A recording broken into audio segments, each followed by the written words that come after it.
Was Torey Lovullo robbed of the NL Manager of the Year award? And what to do with the Dbacks outfield? You are Locked On Diamondbacks, your daily Arizona Diamondbacks podcast, part of the Locked On Podcast Network, your team every day.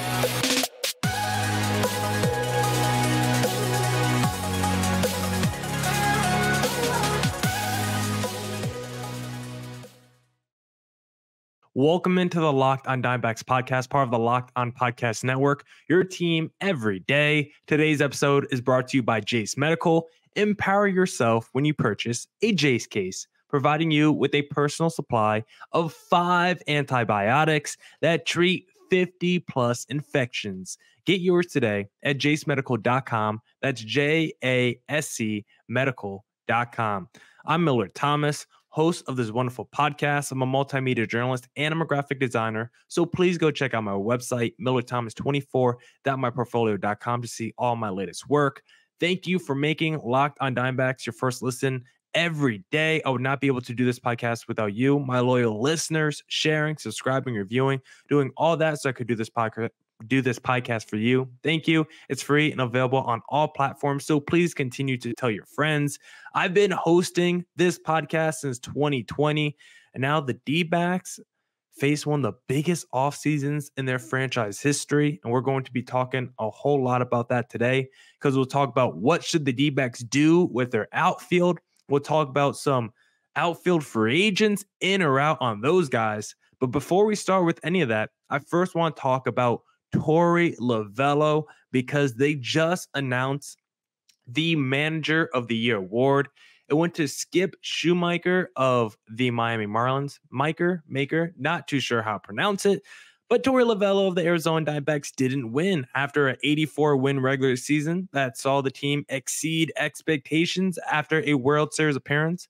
Of course, the award is only for the regular season, but still, I'm still shocked that Torey Lovullo wasn't at least named a finalist. Sure, maybe Torey Lovullo wasn't the best manager this season, but I do think he was robbed of not even being named one of the top 3 finalists for this award, because the D-backs exceeded expectations this year and they won the same amount of games as the team with the manager who did win it. So how did Torey Lovullo not win, or at least not finish as a finalist for Manager of the Year? Well, one of the reasons I think is because of how the D-backs season went. This D-backs team, they started really hot, right?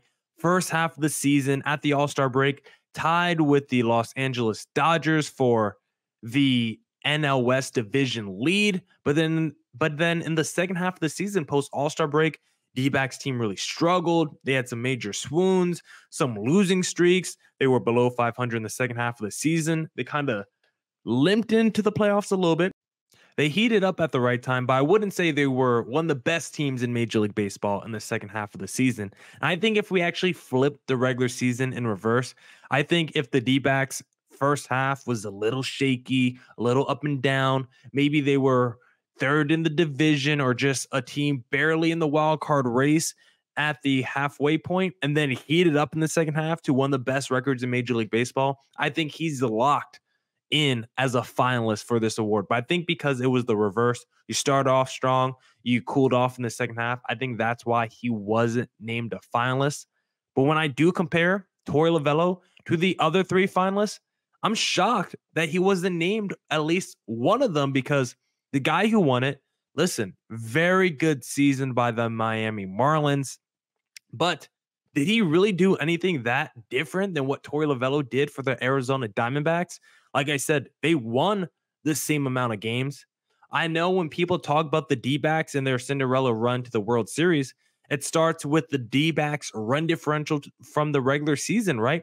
How did a minus 15 team from the regular season make it to the World Series? And that minus 15 can be a knock against Torey Lovullo as to why he wasn't named a finalist, because again, regular season award. But then you look at the Miami Marlins, you dig a little deeper, you pull out your microscope and you see, oh, look at the Marlins run differential. Minus 57. Again, regular season award. Your team was outscored by almost 60 runs. That's the manager of the year. Pretty shocking. I think the talent on paper between the Marlins and the D-backs, I think pretty close as well. Like, I think the depth of the Marlins rotation is better than the D-backs. And honestly, the lineup, I mean, I think the lineup for the D-backs was slightly better, but Jorge Soler, really monster power season. Arise batted like 390 for 5 months. Jazz Chisholm, if he stays healthy, and when he is healthy, 30-30 potential. So it's like they do have studs in that lineup with an elite rotation and a just good enough bullpen. Like, I don't think the talent is drastically different between those two teams. And honestly, when I look at that Marlins team, I give more credit to what their GM Kim did than what the manager did, to be honest. Kim made those trade deadline moves to pick up the Josh Bells and the Jake Burgers, who were fantastic in the second half of the season. She found young talent for that rotation. She made the Arise trade. Like, every move that the GM has made the last few seasons has worked out. And then all that culminated into the season that we saw this year. And she did fire Don Mattingly to hire Skip Schumacher. So I think all the credit goes to their GM, to be honest, who is not even with the team anymore. Don't even get me started. I think the Marlins are a team that executed the GM's vision, while it feels like Torey and Mike Hazen are more intertwined, more lockstep with the decision-making in the front office there. So I think they're not even the same when you compare those two teams. And then if you want to compare Torey Lovullo to Craig Counsell, like, that Brewers team probably won more games than they were expected to this season, but look at the division they were in. That was the sorriest division in the National League. The only other division you can make an argument for that was sorrier was the other Central in the American League. The Central in the National League sucked, and part of the reason it sucked because the overwhelming favorite entering the year for that division, the St. Louis Cardinals, absolutely terrible. So once that team fell off, you're like, it was kind of the Brewers by default to step up and take that division, and give them credit. They did, but the Central only produced one playoff team. That's the Brew Crew. That division sucked. The Brewers gobbled up wins every single night in that sorry division. And so it's like, Torey Lovullo, he's in the NL West. He's going against the LA Dodgers, who are 95 to 100 wins the last decade. That is a team that's been in like half the World Series over the last 10 years. Like, that is who Torey Lovullo is going against. He's going against the San Diego Padres, who, of course, didn't make the postseason. You still had 4 MVP type players in your lineup. Maybe Bogaerts isn't an MVP player, but he is a legitimate all-star. And then Machado, Soto, and Tatis entering the season, if you did a position player ranking, like, that's probably 3 of the top 15 guys right there. So the Padres were loaded despite having a disappointing season. The Giants, they always play above expectations. They're a team that's won 3 World Series in the last like 15 years. So you can never count them out. That's the division Torey Lovullo is fighting against, not that sorry NL Central with the Pirates and the Reds. And I can't even think of the other teams because that division is so bad. And then last but not least, Brian Snitker of the Atlanta Braves probably had the easiest job of all managers in Major League Baseball. All he had to do was manage egos. And that's not always easy with guys that get paid a lot of money, but there was no thinking when it came to who to play, just where to play them in the lineup, because you pretty much had all-stars at every position, at every turn through the lineup. 7th guy, 8th guy, that was the deepest lineup in baseball. And look, I'll give Snitker a little credit because that rotation was kind of beat up this year with Max Fried and Kyle Wright. We had guys like Spencer Strider and Bryce Elder step up in a big way. I think a lot of current managers would have been 95 plus locks with the talent that the Braves had on their team this year. I'm not saying it's unimpressive, but I think there's a lot of managers that could have won 90 to 95 games with that team, with the talent that they had on it. And honestly, when you look at the odds makers before the season, all of them had the D-backs on like the same level as the Pirates. Like, the D-backs had no respect in their division. They had no respect for the World Series, but yet they ended up being a respectable team. The Marlins, the Brew Crew, the Braves were all supposed to be better than the D-backs this season, and most of them were. I'm not even the biggest Torey Lovullo guy. You guys know this, but I think he deserved more love from the voters, and I thought he would have, just considering he was, for the most part, I thought Torey Lovullo was a media darling. I guess that's not the case, just another case of a Diamondback being looked over. Now we'll talk about what should the D-backs do with their outfield. Should they bring back a Tommy Pham and Lourdes Gurriel? Will Jake McCarthy get another crack at it? That's what we'll discuss next. But first, I want to talk to you guys about Jase Medical, because we spend a lot of time talking together, you and I. We get fired up together on wins and losses, who starts, who sits. I'm thankful for that connection we have. And today, I want to chat about something that's a little bit more personal. I just learned that you can get a 1-year supply on medications. You realize what that means? Bring on extended travel, bring on the next natural disaster or supply chain issue. You are covered, my friend. You don't have to worry about whether or not you can refill your generic prescriptions. We got you covered. And this is all possible because of our friends at Jase Medical. Go online right now at jasemedical.com to receive your 12-month supply on your daily medication. Remember to use promo code LOCKEDON at checkout for a discount as well. A verified customer had this to say about Jase. I am thankful for this service. Supply chain issues caused me to cut pills in half to have it. I ordered most of my daily meds with a year supply. I also ordered an antibiotic kit. I feel secure now. Prices are lower than local pharmacies. I highly recommend this for everyone. If you or someone you love would get some peace of mind by having a year supply of any daily medication, go to jasemedical.com to see if it's offered for you. Remember to use promo code LOCKEDON for $20 off your purchase.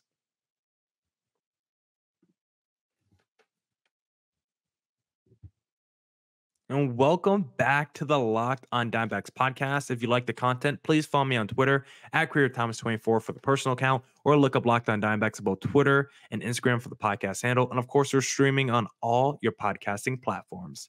But now let's get back into the podcast. Let's discuss what the D-backs should do with their outfield, because they're going to have some decisions to make there. One decision that they don't have to make is Corbin Carroll, the man who just became unanimous Rookie of the Year. He is locked into the outfield. There is no world where he's not starting every day for the D-backs next season unless he gets hurt or traded or some crazy disaster tragedy happens. I don't even want to put that out there. Wood desk just knocked on it. Unless something insane happens, Corbin Carroll is starting every game for the D-backs that he's healthy next season in the outfield. So what about the rest of the outfield? How does that shake up? Because you still got Alek Thomas. Then you got to figure out Gurriel and Pham, 2 free agents. Are they coming back? What are the D-backs going to do there? So let's break down and talk about the D-backs options for the outfield heading into 2024. Alek Thomas, very highly heralded prospect coming up through the system, has struggled a little bit, but I do think he will probably be a lock for center field. I'll say 70% lock right now. And the main reason is because of the greatest skill that he currently has, which is his elite defense. Alek Thomas is on the short list of one of the best defensive outfielders in Major League Baseball, and he should have won the Gold Glove this year. The way he tracks down balls in the outfield, his instinct, the moment a ball is hit off the bat, he is like a heat-seeking missile on those fly balls. Like he immediately takes off. He knows the best angle, the best trajectory to get there. And he's just super smart, high IQ player, and he makes insane catches in center field. I'm going to go back and watch the defensive highlight reel of Alek Thomas from this past season because it was crazy. And his defense is definitely his calling card. But the only reason you could put the lock at 70%, maybe even 60%, maybe you could go higher for Alek Thomas, maybe you could go lower, is because of that offense. We need his bat to improve for Alek Thomas to be the everyday outfielder that we want him to be, because the defense is there, but the offense is not. And in year 2, he just didn't improve offensively like we really wanted him to. If you can take the numbers that Alek Thomas put up against breaking balls from his rookie season with the numbers that he put up against fastballs this past season, then he can be really good. Because as a rookie, he was good against breaking balls, but really struggled against those fastballs and off-speed pitches. This past season, he improved against the fastball, but then tallied off against breaking balls. If he can at least be good in those two areas, maybe he still struggles with off-speed pitches, but if he can at least get better with the fastball and the breaking balls and be consistent in that area, that will improve his game a lot. I do love the clutchness and resilience that we saw from Alek Thomas in the postseason. His postseason run is what gave me hope and is a reason why I think he's going to get such a large leash heading into next year, because he displayed some power in the postseason, something that we haven't really seen from Thomas in the regular season. He had 4 home runs, I think, in the postseason, had like over 1,000 OPS in the NLDS and NLCS, or at least over 900 OPS in those 2 middle rounds. So it's like, this guy was a former top prospect, 2nd round pick. He's going to be given every opportunity to start and play well next season. And there was some things from this past year outside of the postseason that were encouraging heading into 2024. When you look at his numbers and high leverage moments, he put up the best numbers. He put up a better stat line in high leverage moments as opposed to when the moment was just normal. And I think we saw that play out in the postseason, right? When he came up as a pinch hitter, it felt like Alek Thomas was going to get that hit. Or when he came up in a big moment, it felt like Alek Thomas was going to deliver the clutch RBI. So this is a guy that is not afraid of big moments, does come through in high leverage situations. And if he can at least keep coming through in the clutch, I think that will only lengthen his leash. And then the D-backs also have to decide what to do with Tommy Pham and Lourdes Gurriel, because I feel pretty confident Carroll and Thomas are getting at least 2 outfield spots for next year. But what do you do with Tommy Pham and Gurriel? The D-backs could bring back one of them, they could bring back both of them, or they could bring back neither of them. And I think I would prefer to bring back one and use the money for a third baseman and potentially another bat that could play the outfield, or could just be a DH, whichever one. But I think I would prefer just bringing back one of them. And the D-backs have to decide which one of those guys. And I'm happy with either one. Gurriel was clutch all season for the D-backs last year. 850 plus OPS with runners in scoring position and over 1,000 OPS in high leverage moments. Major catalyst for the D-backs in the first half of the season. I truly believe he's one of the main reasons why the D-backs were able to get off to such a hot start, because he got off to such a hot start and was coming through repeatedly late in games. Pretty good postseason run as well. One of the more consistent postseason performers for the D-backs in the lineup this past year. So I like that a lot from Gurriel. I like the pizzazz he brings. I love the purple hair. Great personality and clubhouse guy. High energy, high-spirited guy. I love Gurriel. Would not mind at all bringing him back depending on the price tag. Same with Tommy Pham. He's probably a more dynamic athlete than a Gurriel, but he's also in his mid-30s. Didn't do much in the regular season for the D-backs, but over 1,000 OPS in the NLDS and World Series. I like both of these guys, and I would be happy bringing back one or both, to be honest. Like, if the D-backs were like, Pham, 2 years, 25 million or something, 2 years, 20 million, Gurriel, 3 years, 40 million. Like, I would not be mad at all if the D-backs brought back both of those guys. But I think I would prefer just to bring back one, because I think could upgrade the team more by just bringing back one than opposed to bringing back both of these guys. And if we kept neither, if the D-backs said, you know what, both of you guys can walk in free agency, then the D-backs would surely need to add somebody in free agency. And we'll talk about who those somebodies could be in segment number 3. But also, don't forget, D-backs still have a ton of young outfielders in their system that can get some looks. You still got Jake McCarthy just out there waiting in the wings. Really good 2022 season, breakout season really for Jake McCarthy, but then regressed a lot this past year. Just flat out couldn't hit this year. needs to be more of a contact guy considering he just doesn't have a ton of power. I am still in on Jakey Wakey, but not impressed with the season he just had this past year. But he probably will get a little run for the D-backs in 2024. And the same with Dominic Fletcher. Small sample size, but was good in a small sample size. He's another guy that could get some run for the D-backs next year. So D-backs also have some other guys in their minor league system as well that could be pretty close to being called up. So D-backs are definitely going to give an outfielder or two from their minor league system some run next year. The question is how much run, because I don't think they're going to get a very long leash. I think it's going to be like what we saw from the D-backs this past season. You're going to come up. If you're hot, you're going to play. If you get cold, you're going to be called down. And I like that sense of urgency that the D-backs do with their young guys. If you perform well, you play well, you get to play. But if you don't, you're going to the bench. So I personally would probably run back the same outfield of Carroll, Thomas, and Gurriel. I would probably take Gurriel over Tommy Pham just because he's a little bit younger and had himself a pretty good season his first year with the D-backs. And then I would sign a fourth outfielder / DH with the guys like Jake McCarthy waiting in the wings. I would feel pretty good about that. And if the D-backs do want to upgrade the outfield, or if they let their free agents go, I got some potential guys that could replace a Pham or Gurriel in the outfield. That could be an upgrade over those guys, and we'll talk about them in segment number 3.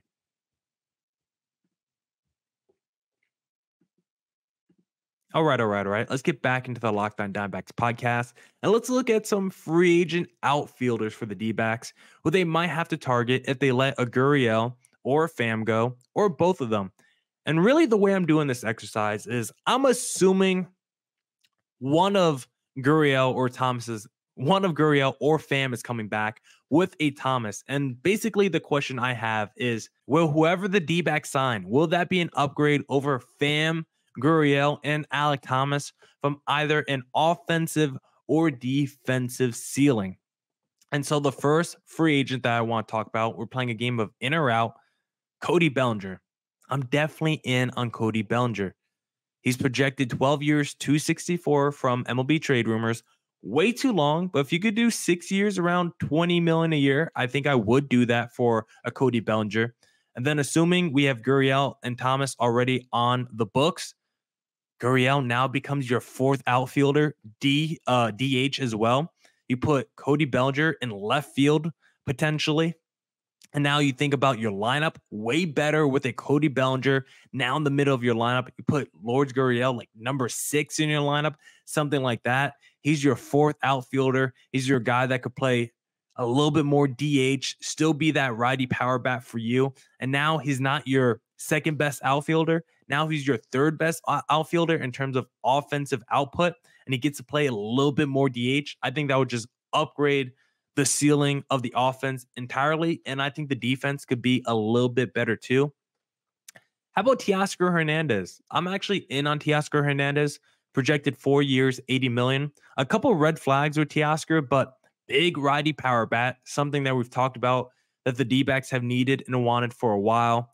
You look at his numbers, they look like they've been trending in the wrong direction the last 3 years. So there is a little bit of a red flag with Teoscar Hernandez, but I think part of the reason why his numbers weren't exactly up to par this past season is because he was playing in that pitcher-friendly ballpark in Seattle. When you look at his home road splits, crushed it on the road, struggled at home.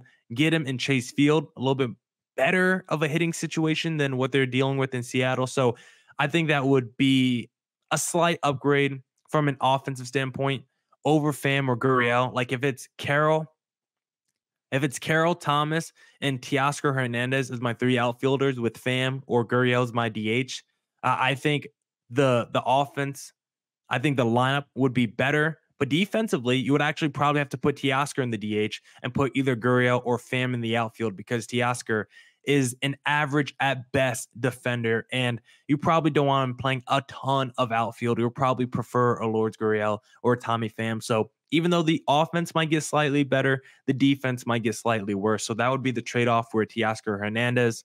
Hunter Renfroe, I would be a no on Hunter Renfroe. I like the power. I like the defensive profile, but I feel like he's going in the wrong direction as a player. I would like Renfroe if he was more as a mid-season rental, a guy that he picked up at the trade deadline for the postseason run. Still got a super strong arm, still can hit 20-plus home runs, but I wouldn't want to commit to Hunter Renfroe for multiple years. He's more of a guy that I would like as a mid-season rental, so I'm out on Renfroe. Next up, I have Jock Peterson, and it's a yes for Jock Peterson, not a strong yes, more of a soft yes, but I like him as a lefty potential DH that could occasionally play the outfield. Wouldn't want him in the outfield a ton, below average defender, but if you have Gurriel or Pham in left field, then Jock Peterson as your DH. I just like that overall from a lineup perspective because now I have this power hitting lefty in my lineup, and then I'll have a pretty good power bat from either Tommy Pham or Lourdes Gurriel in left field. I just think it makes the lineup make a little bit more sense with the righties and lefties, how you can stack them up in your lineup. So for me, I don't think Jock Peterson is a major upgrade over a Pham or Gurriel offensively. He's probably a worse defender than both of those guys. But I think from a lineup versatility standpoint, I think Jock Peterson makes more sense than having both a Pham and a Gurriel, both righties in your lineup. Then the last guy that I want to discuss, he will not be playing any defense. He will be a full-time DH, but I absolutely love this guy. One, because he helped my favorite team growing up, the Boston Red Sox, win a World Series. And he was also a fantastic midseason pickup by the Dbacks from a few years ago. I'm talking about JD Martinez. Let's bring him back to Arizona on like a 2-year deal. He will be a full-time exclusive DH, but he's probably, you can make the argument at just a pure DH behind a Cody Bellinger. He might be the second best offensive player of the guys I just listed. Still 30-plus home runs last year, almost a 900 OPS. Like, if you're playing JD Martinez 140 games just as a DH, like, he will probably help your lineup more than a Peterson, a Teoscar, a Hunter Renfroe. Obviously, he won't help you at all defensively, but I think the offense would be a lot better. He's the perfect kind of cleanup hitter that I would want with a Christian Walker probably batting fifth behind him. Then if you go like if your lineup's like Carroll, Marte, Gabriel Moreno, then you go JD, Christian Walker, then like a Lourdes Gurriel, Alek Thomas after that. Like, that lineup just feels so deep. And who knows who your third baseman is? Like, maybe your third baseman is like Candelario or Matt Chapman at that point. Like, that team just feels so much deeper. It's why I'm okay only bringing back one Pham or one Gurriel, because I want that money to be spent on a third baseman. And I also want a big upgraded bat over Pham or Gurriel. That could be another outfielder or it could just be a full-time DH. I don't care. But I want one more legitimate bat to really lengthen this lineup. And then let's go back to another World Series. Now, that's it for this edition of the Locked On Diamondbacks podcast.